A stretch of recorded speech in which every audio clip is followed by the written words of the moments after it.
One, but two new polls show Campbell Newman is on a knife edge to lose his seat and the state. But far from stealing his spotlight, his Ashgrove rival, Kate Jones, banned the cameras from the launch of her campaign. Kate Jones has always been Labor's secret weapon to beat Campbell Newman. So secret, cameras weren't allowed into her official campaign launch. The meeting will be departing within the next 5 minutes. Anastasia Palaszczuk wasn't there either. She had a family morning tea with media and a message. Well, we don't want to sell the assets, so...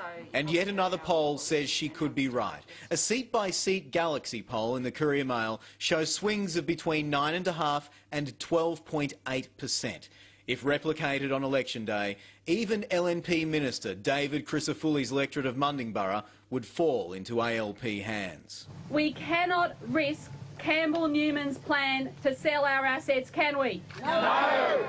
By lunchtime, Anastasia Palaszczuk's big economic sales pitch shifted north to the industrial centre of Gladstone. Yeah, I'm a candidate. This is my twin brother Wayne. Today she was preaching to the converted. It's the unbelievers she needs to convince. This is a high-risk strategy from Campbell Newman, whereas Labor's plan is moderate, it's responsible. Selling Labor's anti-asset sales, slow debt paydown agenda has never been more crucial for Ms Palaszczuk. The LNP is banking on 2 weeks of voter scrutiny, eroding Labor's seemingly resurgent popularity. Oh, we're taking this election day by day. Kate Jones eventually let the cameras in, briefly.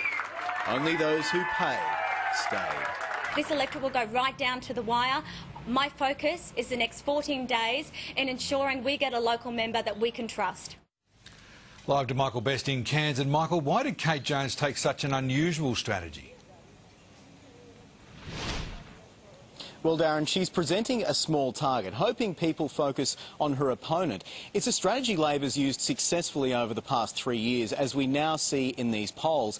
But it's that success with the electorate that is now forcing it to explain its alternative vision for Queensland. And that's where the LNP sees a big target. Darren? Thanks, Michael. Shane Doherty is at State Parliament for us as well. And Shane, the LNP's not taking these bad polls lightly either. I know, Darren, they just confirm what the Premier's been telling us for a while now, that he simply can't afford a protest vote. But the LNP is fighting back. In fact, the gloves have come off all over the place. Pitching for votes with more money to get kids into sport, the Premier was sweating bullets. It's incredibly hot in here, and that particularly is preying on my mind. Not just because it's a scorcher. There are those polls. This demonstrates what we've been saying to you, that Ashgrove and the state will go together.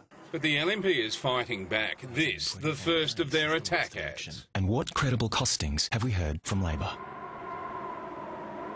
If Campbell Newman's good at anything, it's a fight. Still predicting a hung parliament. We could see Anastasia Palaszczuk and the Labor Party with independents and minor parties creating chaos in Queensland.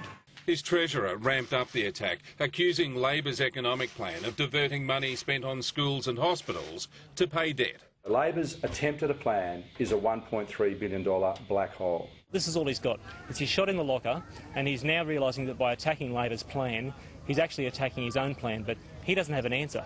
But the LNP's not the only ones with attack ads. And I could not in good conscience stay part of a government that was happy to trade away public trust in its own self-interest.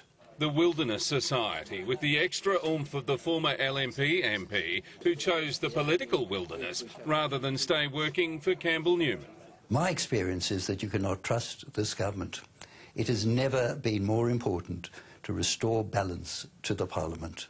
The LNP gets to reset the agenda with its official campaign launch tomorrow. Come along and see, it'll be fun, I know that. Shane Doherty, 9 News.